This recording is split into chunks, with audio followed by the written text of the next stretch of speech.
Bonjour, je suis Georges Alain Boyomo, journaliste au quotidien camerounais Mutation. J'ai une question à deux volets qui s'adresse au président français Emmanuel Macron. Alors, Monsieur le Président, au cours d'événements organisés en France qui n'avaient pas de lien avec la relation France-Cameroun, vous avez révélé le contenu de certaines de vos conversations avec votre homologue camerounais. Est-ce que vous pensez que c'est la meilleure manière de donner votre opinion sur les droits de l'homme et la démocratie au Cameroun? Il faut noter que ces réactions sont faites sur un ton peu diplomatique. Donc, j'aimerais savoir si vous estimez que c'est la meilleure façon de réagir sur les droits de l'homme et la démocratie au Cameroun. Première question. Alors, si vous permettez le second volet, une amitié sincère, comme celle qui existe entre le Cameroun et la France, ne saurait s'encombrer de zones d'ombre ou alors de vérités mal dissimulées. Alors, il se trouve que la guerre de libération qui a été menée au Cameroun a laissé un souvenir des blessures et des souvenirs marqués des exactions, des crimes commis par l'armée française sur des Camerounais. Alors, des décennies plus tard, est-ce que vous êtes en mesure aujourd'hui de reconnaître ces atrocités et d'en assumer la responsabilité? Je vous remercie. Merci beaucoup, monsieur. Sur votre première question, vous savez, la diaspora camerounaise en France fait partie de la richesse de notre relation. Il se trouve, parce que je pense que implicitement vous faites référence à cela, que cheminant dans le salon de l'agriculture en France, j'ai été interpellé. Je n'allais pas ne pas répondre. Et j'ai répondu la vérité. Je n'ai rien révélé du contenu. J'ai dit, on a des discussions très approfondies avec le président sur des situations individuelles et des situations que nous ne comprenons pas, ce qui est la réalité. Je pense que c'est ce que je dois à nos binationaux ou aux membres de la diaspora qui s'émeuvent de ce sujet et qui, à l'inverse, ne comprendraient pas une seule seconde. Que je puisse leur dire, vous savez, je passe de longues heures avec le président Biya où on se parle au téléphone, mais nous ne parlons pas des sujets qui fâchent.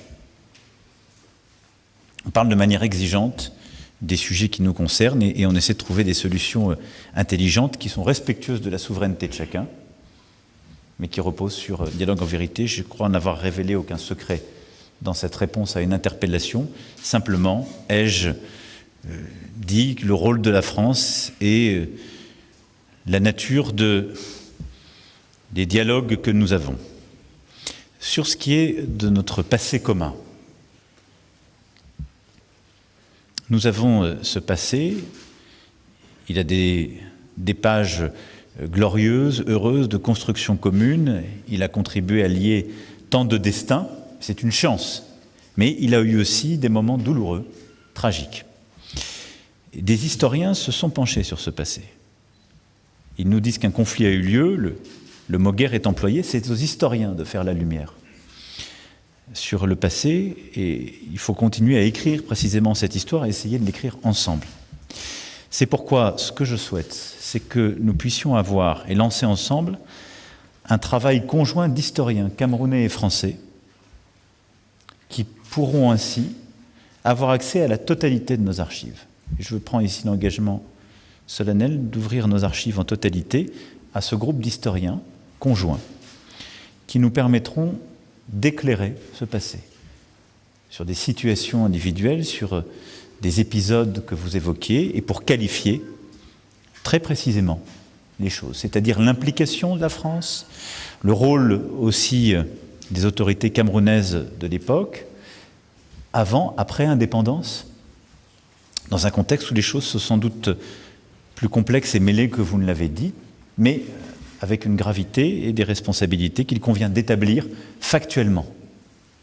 Je propose donc que nous réunissions les conditions pour mener ce travail, je l'ai dit au président, et que nous mettions en place une commission d'historiens qui pourront travailler ensemble et avoir accès à toutes ces archives pendant la période. L'intégralité des archives françaises seront ouvertes.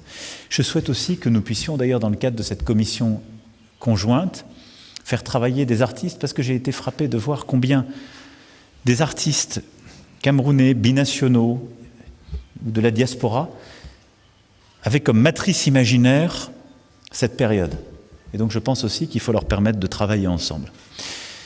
Nous allons fixer un calendrier de travail à cette commission pour qu'elle rende ses travaux dans un calendrier approprié et rapproché. C'est-à-dire qu'on aurait suffisamment de temps pour avoir accès à tout ce qui est nécessaire et qu'on puisse scander les prochaines années avec des vraies réalisations et un retour sur ces travaux. Voilà.